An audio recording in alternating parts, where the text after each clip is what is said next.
श्री स्वामी समर्थ. स्वागत आहे आपणा सर्वांचे यामीज लाईफस्टाईलमध्ये. आपल्या दैनंदिन आयुष्यातील सर्वात पवित्र आणि आवश्यक गोष्ट म्हणजे देवपूजा. देवघर हा विषय प्रत्येक घरासाठी महत्त्वाचा आहे, कारण जिथे श्रद्धा, शुद्धता आणि नियम असतात तिथे धन, आरोग्य आणि समाधान आपोआप नांदते. आज आपण एक अतिशय पवित्र आणि घरातील प्रत्येकाच्या मनाच्या जवळ असणारा असा विषय घेऊन आलेला आहोत. देवपूजेचे नियम काय, देवघर कसे असावे, ते स्वच्छ कसे ठेवावे आणि रोज सकाळची देवपूजा नेमकी कशी करावी हे आपण सविस्तर पाहणार आहोत. तरी व्हिडिओ शेवटपर्यंत नक्की बघा आणि व्हिडिओ आवडल्यास लाईक, शेअर, सबस्क्राईब करायला अजिबात विसरू नका. सर्वप्रथम आपण पाहूया देवपूजेचे मूलभूत नियम काय. देवपूजा म्हणजे फक्त दिवा लावणे किंवा आरती करणे असे नाही, तर शरीर, मन आणि जागा या तिन्हींची शुद्धता जपणे हा देवपूजेतील सर्वात महत्त्वाचा घटक आहे. पूजेला बसण्याआधी स्नान करणे अत्यंत आवश्यक आहे. किमान हात, पाय, चेहरा स्वच्छ धुणे अत्यंत गरजेचे आहे. यानंतर आपण स्वच्छ, शक्यतो हलक्या रंगाचे शालीन कपडे परिधान करावेत. देवघरात प्रवेश करताना चप्पल, बूट बाहेर काढावे, मोबाईल बाहेर ठेवावा आणि मनात आता आपण देवासमोर बसतोय अशी तयारी करावी. पूजेच्या वेळी मन शांत ठेवणे, गडबड न करणे, देवाचे नामस्मरण करताना मन इकडे तिकडे भरकटू न देणे हा सर्वात मोठा नियम आहे. तुम्हाला फारसे मोठमोठे जप, स्तोत्र, मंत्र येत नसतील तरी चालेल, पण मनातील भाव शुद्ध असावा, प्रेमपूर्ण असावा. कारण देवपूजेचा खरा केंद्रबिंदू हा भक्तिभाव आणि कृतज्ञता असतो. देवपूजा करताना विविध स्तोत्र, मंत्र यांचे जप करणे आवश्यक आहे. तुम्हाला जर कुठलेही स्तोत्र, मंत्र येत नसतील तर बाजारामध्ये देवाची आरती, नित्यसेवा यांविषयी विविध पुस्तके उपलब्ध आहेत. तुम्ही ते घेऊ शकतात किंवा यूट्यूबवर दररोजच्या सेवा सुद्धा उपलब्ध आहेत. सोमवारची सेवा, मंगळवारची सेवा, बुधवारची सेवा यांप्रमाणे विविध स्तोत्रमंत्र उपलब्ध असतात, तर तुम्ही ते व्हिडिओ बघून सुद्धा देवपूजा करू शकतात. आता आपण बघूया देवघर कसे असावे. देवघराची जागा ही शक्यतो शांत, प्रसन्न असावी. जिथे वर्दळ कमी असेल, फारसा आवाज नसेल अशी जागा निवडावी. परंपरेनुसार ईशान्य दिशा म्हणजेच उत्तर आणि पूर्व यांच्यामधला कोपरा देवघरासाठी अत्यंत शुभ मानला जातो. इथे सकाळची सूर्यकिरणे आली तर त्या जागेला विशेष पवित्रता प्राप्त होते. देवघरातल्या भिंती या हलक्या रंगाच्या असाव्यात. पांढरा, क्रीम कलर, फिक्कट पिवळा, फिक्कट गुलाबी अशा शांत रंगाच्या भिंती ठेवल्या तर वातावरण हलकं आणि निर्मळ वाटतं. देवाच्या मागे किंवा बाजूला नकारात्मक चित्रे, युद्धदृश्ये किंवा फारशी जड सजावट करू नये. देवांच्या मूर्ती किंवा फोटो नेहमी भिंतीला लागून डोळ्यांच्या उंचीच्या आसपास ठेवावेत आणि देवांच्या समोरच आपण बसून पूजा करावी. देवांच्या प्रतिमा स्वच्छ, नीट दिसतील अशा असाव्यात.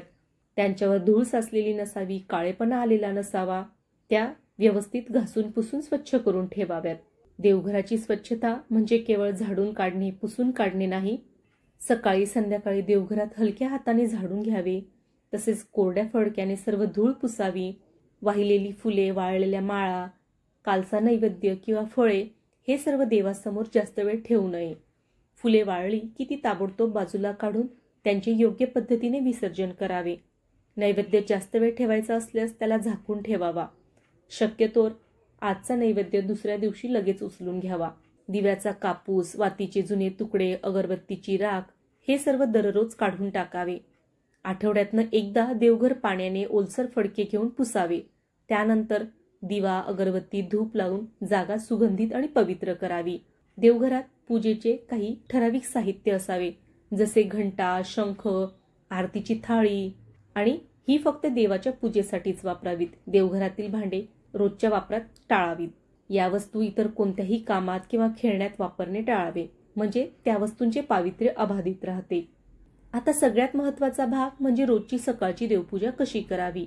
सूर्योदयाच्या सुमारास किंवा शक्य तितक्या लवकर उठून स्नान करावे. स्नानानंतर स्वच्छ कपडे घालून मनात आजचा दिवस चांगला जावो ही भावना ठेवून देवघरात जावे. वातावरण शुद्ध करावे. देवघरात पोहोचल्यानंतर शक्य असेल तर हलक्या हाताने घंटा वाजवावी, शंख फुंकावा.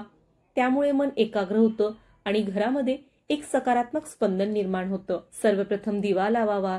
तूप किंवा तेलाचा दिवा जे तुमच्या घरात नेहमीच प्रचलित आहे त्या पद्धतीने तुम्ही दिवा लावावा. देवी देवतांना आंघोळ घालावी, त्यांना स्वच्छ पुसून, तसेच देव ठेवण्याची जागा सुद्धा स्वच्छ पुसून घ्यावी.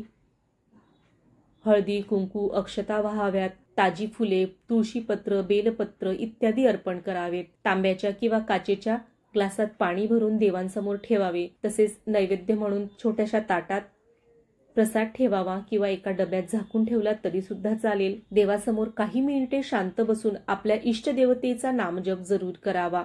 एखादा लहान स्तोत्र किंवा गीतेचा एखादा छोटासा श्लोक म्हणावा. ज्यांना लांब मंत्र पाठ नाहीत ते फक्त देवाचा आभार सुद्धा मानू शकतात. देवापुढे बसून मनापासून प्रार्थना करावी की धन्यवाद देवा, तुम्ही मला एवढे चांगले आयुष्य दिलेले आहे. देवांना नैवेद्य म्हणून फळ, थोडी साखर, खोबरे, दूध, दही किंवा घरात बनलेला गोड पदार्थ अर्पण करावा.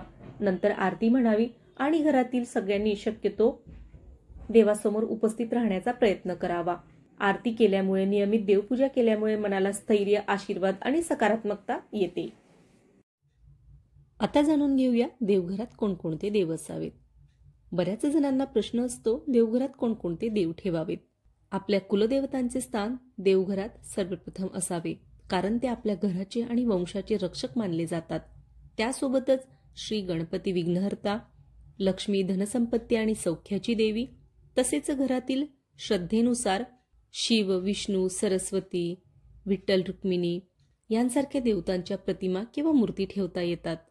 समान देवतेचे अनेक फोटो किंवा खूप जास्त मूर्ती ठेवण्यापेक्षा काही निवडक आणि स्वच्छ, नीट सांभाळलेल्या प्रतिमा ठेवणे जास्त योग्य ठरते. तुटलेल्या, तडा गेलेल्या किंवा फिकट झालेल्या मूर्ती, फोटो असल्यास त्यांचे आदराने विसर्जन करून नवीन प्रतिमा तुम्ही घेऊ शकतात. नवीन मूर्ती आणल्यानंतर त्याची शुभ दिवशी प्रतिष्ठापना करणे गरजेचे आहे. प्रतिष्ठापना करण्यापूर्वी मूर्तीचा अभिषेक जरूर करून घ्यावा. तर मंडळी, देवघर म्हणजे फक्त घराचा कोपरा नाही, तर आपल्या संपूर्ण कुटुंबाची शांतता, श्रद्धा आणि आशेचा तो आधार असतो. थोडेसे नियम, थोडी स्वच्छता आणि भरपूर भक्तिभाव एवढंच जपलं तरी देवाची कृपा आपोआप अनुभवायला मिळते. जर तुम्हाला हा व्हिडिओ आवडला असेल, ही माहिती आवडली असेल तर चॅनलला नक्की सबस्क्राईब करा, व्हिडिओला लाईक करा आणि तुमच्या देवभक्त मित्रमैत्रिणींना व्हिडिओ शेअर करायला अजिबात विसरू नका. तसेच कमेंटमध्ये तुम्ही देवपूजा कशी करता, तुमच्या देवघरात तुम्ही कुठकुठले देव ठेवलेले आहेत, सकाळची पूजा कशी करता, पूजा केल्यानंतर तुम्हाला कसे वाटते यांविषयी कमेंट करायला अजिबात विसरू नका. भेटूया पुढील व्हिडिओमध्ये. श्री स्वामी समर्थ. धन्यवाद.